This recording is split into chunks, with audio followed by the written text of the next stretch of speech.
جاني سؤال عن البزنس، وش البزنس اللي تنصح فيه؟ إجابتي كالتالي بالنسبة لكل إنسان يفكر في البزنس. الإجابة المختصرة: البزنس ما هو بالكل الناس. ونصيحتي السهلة: كل إنسان الله رزقه بوظيفة ممتازة راتبها كويس، يقدر يطلع منها قرض على البنك، يعني ياخذ له عقار كويس، لا يتردد وياخذ عقار. أكثر واحد يفوز في الرحلة الطويلة ترى هو راعي العقار، ما هو راعي البزنس ولا هو براعي الوظيفة اللي بدون ما يشتغل في العقار يعني، ولا هو حتى راعي الأسهم. راعي العقار هو من ينتصر في الأخير، هو دائما الأفضل وهو دائما الأقوى. ما يتغلب على راعي العقار إلا شخص واحد وواحد فقط، اللي هو صاحب البزنس اللي بزنسه صار بزنس. كل ما تحت انتم تعتقدون، في ناس كثيرين حولك تطالع فيهم تحسبهم راعين بزنس، هم مو براعين بزنس أبدا. راعي البزنس معناته عنده شركة كبيرة مستقلة، فهي إدارة كاملة. الإدارة هذه تحركها لقدام، ويفضل أنها تكون مطروحة في سوق الأسهم. هذا بس الإنسان اللي يطق الراعي العقار، وراعين العقارات كلهم بصبع. غير كذا راعي العقار أقوى إنسان في التاريخ، ما يغلبه إلا ذا. المشكلة أن هذا فرصته صعبة، مرة صعبة. اللي يغلب هذا وهذا هو برضو شخص واحد وواحد فقط. اللي يغلبهم طبعا كلهم بسنين ضوئية، كلهم مجتمعين مرصوصين على بعض، هو يطلع فوقهم بسنين ضوئية. هو رياد الأعمال اللي خلق بزنس جديد. أنا أدري إن كل الناس اليوم يسمي نفسه رائد أعمال، بس ترى ولا واحد منهم رائد أعمال. رياد الأعمال هو يخلق سوق جديد، يجيب حاجة مبتكرة ثورية وفارقة في حياة الناس وتصير جزء من حياة الناس. مثلا اللي هو مثل فورد، شركة فورد أول ما طلعت طريقة ترتيب السيارات وتخفيض تكلفتها بحيث أنها صارت متاحة لكل الناس، هذا يعتبر ريادي أعمال. عشان كذا كان هو فارق في زمانه. مثلا أوبر، الاقتصاد التشاركي. وفي أمثلة حتى محلية، يعني مثل هانجر ستيشن، يعني دخول هانجر ستيشن أوكي مو كان سابق لباقي الناس عالميا لأنها الفكرة مأخوذة من برا، ولكن سابق محليا فصار جزء من حياة الناس. علشان كذا يعني هذول النوعية من الناس اللي تجي وتخترع منطقة جديدة من الحياة أو طريقة جديدة في الحياة، هذول لا يطالون. طيب عندنا أقل درجة اللي هم يعني اللي حياتهم مرة صعبة، اللي هم الموظفين. يجي بعده اللي هم حقين البزينس، اللي هو ما هو بزنس، هو بزينس، يدبر نفسه بنفسه. هذا أعلى من موظف تكة، بس إنه أي عطسة يروح فيها. وفي عندنا حق العقار اللي هو الملك، أنا أعتبره هو الكينج، ولا يتغلب عليه بمسافة ضوئية. يعني صعب أحد أصلا يتعدى راعي العقار، ما يقدر إلا صاحب البزنس الحقيقي. والسبب أن العقار دائما محدود، بينما البزنس لا محدود. البزنس قوي جدا إذا صار بزنس، يعني إنك تمتلك شركة حقيقية، يعني حتى لو شركة مطاعم عادية يعني، بس اللهم أنها تصير شركة، هذه لا تصد ولا ترد يعني، ولا يتفوق على البزنس إلا اللي أنا قلته. يعني السؤال كان إيش؟ عن البزنس الكويس، والمقدمة هذه عن إيش؟ عن إني أقول لك انتبه من البزنس، ترى البزنس ما هو بالخيار الأول. طيب المقدمة ضرورية ولازم أكمل عليها شوي قبل ما أعلمك وش البزنس الكويس. لنفترض قدامك طريقين، السلك العقاري والسلك التجاري. السلك العقاري مو بلازم انك تشتري من اليوم من العقار، ولو انه ودي تكلم البنك وتشوف لك اي عقار تقدر تأجره وكذا، وصدقني بترتاح بعد 10-15 سنة. واذا ما تقدر عادي تقدر تستثمر وقتك، يعني يضيع وقتك في المجال العقاري، السمسرة، اللي هو مثلا التمويل العقاري، اي شيء في العقار. يعني انا اشوف مكاتب العقار انا اراها كويس. أو الخيار الثاني اللي هو البزنس، إذا أنت مرة طفران، بديت بداية مرة منحوسة، أو عقلك أساسا ما يركب مع المجال التجاري، هنا أقول لك أمري لله. طيب هذا جزء. الجزء الثاني أهم من هذا، بقول اللي أنا لاحظته فيه كورس تدريبي بتمر فيه، سواء مسكت الخط التجاري أو الخط العقاري، وكأن الزمن لازم يمر انك تاخذ كورس وتمشي وتتعلم في المنطقة هذه وتبدأ تبين النتائج. أنا كنت أظن جهلا أن القطاع التجاري أسرع من العقاري، أنك إذا أنت دخلت في التجارة أنه أسرع. طلع ما له علاقة، له علاقة بعقلك أنت، بنضجك وسرعة تفكيرك واستيعابك للدروس أنت فقط. يعني صدق أو لا تصدق، أنا عندي قناعة تامة أني أنا لو جيت أبيك تتخيل لي واحد من اللي أنت تعرفهم تاجر بزنس مان حقيقي من الناس اللي أنت تعرفهم. إذا ما في بالك أحد من الناس اللي أنت تعرف بزنس مان حقيقي، عنده بزنس ما هو يعني حي الله، لا، بزنس مان. امسك شخصيته وحطها في جسمك، وامسك عقلك وشخصيتك وحطها في جسمه هو، بتشوف أنه بحالتك وبوضعك خلال، أنا أحلف لك، خلال 5 سنوات راح يحول حياتك فوق تحت وينقلها لعالم البزنس، وخلال 10 سنوات سيكون ثري وثري جدا. بينما أنت راح تحوس كل اللي بناه وترجعه لنقطة الصفر. ما أنت بمصدق أو تعتقد أنها مبالغة، جرب وبدل الشخصيات بينك وبين واحد وشوف بنفسك. ليش أنا أقول ذا الكلام؟ لأني وأنا أدردش مع ناس أسمع ملاحظات وكلمات فهمتني. بقول لك قصة صغيرة صارت. كنت جالس في جروب، أنا لي 5 سنوات و6 شهور تحديدا وأنا عندي عمل تجاري أكد فيه ليل نهار من 5 سنين و6 شهور.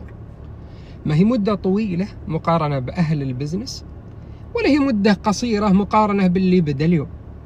المهم، وأسمع واحدة منهم تقول أنا عندي بزنس جديد وأنا سويت شوكولاتة ما فيها لاكتوز وما أدري إيش، وحلويات يعني شوكولاتات جاتوهات وأشياء زي كيكات يعني ما فيها لاكتوز ما أدري حاجة حقت حساسية، وإن أنا جبتها يعني على أساس إنها قصة، أنا جايبها من ابن ولدي عنده حساسية وأنا صنعت ما في حساسية.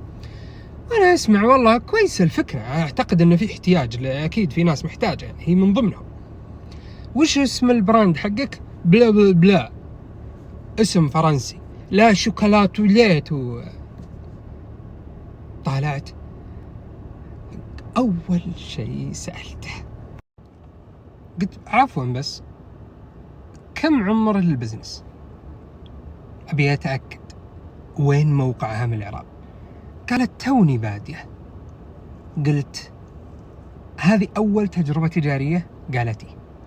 قلت تسمحي لي، أنا مؤدب واللي يعرفوني زين، أنا مؤدب في النصح جدا، لأني ما أتحمل واحد يجيني ينصحني، فأنا من البداية أنا رجال محترم. طق طق طق. تسمحي لي أقول لك وجهة نظر، حتى ما قلت أنصحك، تسمحي لي أقول لك وجهة نظري، عندي ملاحظتين. قالت إيه تفضل، مثلها مثل أي إنسان في الكرة الأرضية يقول إيه تفضل، ولما تتفضل يدقر لك هنا. قلت هل أنا لو فيني حساسية من اللاكتوز وما أدري إيش، هل تتوقعين أني أبدخل جوجل ولا بدخل إنستغرام وبكتب لا توتو حقس كذا، ولا أبكتب كيكة ضد الحساسية أو كيكة بدون لاكتوز أو حلويات بدون لاكتوز؟ زعلت، درت أنا وين أبى أروح، وقاومت، انتفخت، صار هذا كبرها، ولا ولا ولا ولا والاسم زين. قلت خذيها مني، أنا اليوم أعاني بسبب اسم منتجي، أنا أعاني، أنا قدامك ب5 سنوات و6 شهور. طبعا هو كان جروب تعليمي، فكان قبل 6 شهور الظاهر تدريب، فقبل أنا قدامك ب6 شهور، عفوا 5 سنين يعني 60 شهر. أنا أقول لك اللي قاعد أعانيه، يعني أنا ماني وجهة نظري من واحد سك في الخط. بعلمكم بعد شوي وش اسم عملي علشان تدرون وش المعاناة اللي أنا أعانيها يعني. قالت لا ولا ما أدري وش هو زين الاسم. قلت أنت طلعتي سجل تجاري؟ قالت لا اصلا ما يجي بالاسم ذا، مسميته ما ادري وش. قلت خلاص يعني انت لسه الكوره في ملعبك، شو تي صح، لا يضيع وقتك يا حرام. بتبنين انت، بتبنين تاريخ، بتبنين اسم، بتبنين تشتغلين، هو مو بشغل تسوينه اليوم بتنسينه بكره. حرام يضيع وقتك وانت من البدايه باني على ما يعني بناء اعوج، بتقعد تصلح. المهم دقرت لي، انا كشيت. قالت وش الملاحظه الثانيه؟ قلت انا ما خلصنا الملاحظه الاولى، انا بعلمك الملاحظه الثانيه. قلت ملاحظه ثانيه برضو، المقلب انا اكلته. انا كنت ضد ان احد يعني اني احط منتجاتي في اي مكان ثاني، منتجاتي عندي بس. ليه؟ علشان ما يصير احد عليه كنترول. مروعني الكنترول انه يضيع مني، ترى مروعني سالفه اني مثلا تكون منتجاتي، لان انا قلبي ياكلني على حقين المطاعم، حياتهم كانت ورديه الين جاء هنجر ستيشن وجاهز، بعدين خنقوه، صاروا ياخذون منهم ويزيدون عليهم البرسنتج حق هذه النسبه، وصار الزبون في يد شو اسمه، يعني يخوف مره. طبعا بامانه يعني عشان انا ذكرت اسماء الشركتين هذه، الشركتين هذه فتحت اصلا مجال اكبر له. يعني هذا الشيء اللي انا ما كنت منتبه له، وعلمني اياه اخوي الصغير ترى اللي اصغر مني. لا تطالع في اللي بياخذونهم، طالع بالفرصه اللي بيسوونها لك، كم بيصفى لك. وكلامه هو عين الصح. تعلمت بعد 5 سنين ترى، وقلتها له. هي كانت تعرض منتجاتها قبل بدون براند بدون شيء عند حقين اللي يعرضون اسر منتجه، بعدين قررت انها تقول لا ياخذون عليه فلوس، وانا بحطتها عندهم. مثلي انا كنت ذكي، زين. هي في المربع الاول وانا الحين في المربع بعيد، انا مربع رقم 60 شهر انا ماشي وقاعد اقول يا الله هذا طلال،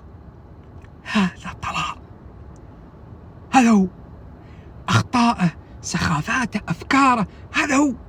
فانا قاعد اقول لها تكفين انتبهي، لا هذا غلط. المصيبه من طبعا كلنا ندري انها انتفخت وعاندت مره، ولا لا من ذا الكلام. يا شيخه انا اليوم قاعد ادور على اي واحد عنده محل يعرض منتجاتي فيه، عنده موقع الكتروني يعرض منتجاتي فيه، الله يرزقني ويرزق مني يا اخوي. خل اكبر عدد من الجمهور يتعرض لمنتجاتي يشوفها. فالاخير اذا حب المنتج، حب منتجي انا، يقدر يوصلني باي طريقه، عن طريقه هو مره ثانيه او عن طريقه انا مباشره. يا اخوي استفدنا. الرجال هذا او البنت هذه اللي فاتحين محل وفاتحين موقع الكتروني قاعدين يشتغلون، قاعد يجيب زبون وقاعد يروج وقاعد يشتغل، من حقه ياخذ نسبه يا اخي، من ابسط حقوق. وش ذا يعني شيء عادي يعني. وهذا من مصلحتك، شركات عالميه تسويها. يلا عاد فهمني، يعني تمنيت لو اني انا فاهم. الفكره كانت ملاحظين، الفكره موجوده من 90 سنه، لكن هذا ما كان جاهز. مثل هذه البنت اللي اليوم مقفله وبتكتشف اذا استمرت بعد 5 سنين ولا 7 سنين ولا 800 سنه ان هذا هو الصح. اذا وين مشاكلنا؟ هذا فقط، بس انك سرعه الاستيعاب لا اقل ولا اكثر. الآن بجاوب السؤال اللي بديت فيه السالفة كلها، وش البزنس اللي يدخل فيه؟ إذا تسأل هذا السؤال مشكلة. ما في بزنس بتدخل فيه بيكون كويس. المشكلة مين مشكلة بزنس، المشكلة مشكلة ذا، لا أقل ولا أكثر. أي بزنس بتدخل فيه وانت خلقت بزنس مان أو اكتسبت خبرة كافية، بيتحول البزنس جيد. تقدر تدخل اليوم في بزنس كل الناس فيه وتربح، ما له دخل بنوعيته.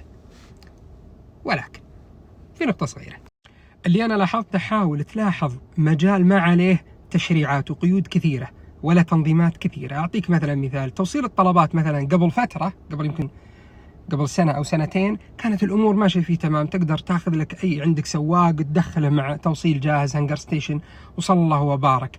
اليوم صار عليه تشريعات وتنظيمات، بس لا زالت مثلا نوعا ما منطقية، أعتقد ذلك. يعني ممكن بعد فترة تزيد تشريعات لين تصير صعب عليك أنك توك بادي اليوم ما تقدر. مثلا من ضمن الاشتراطات مثلا يكون أقل شيء 15 سيارة، أقل شيء ما أدري. تأجير السيارات ترى قبل يمكن 20 سنة أو 25 سنة أو 15 سنة كان أي واحد يقدر يفتح مكتب وسيارة واحدة.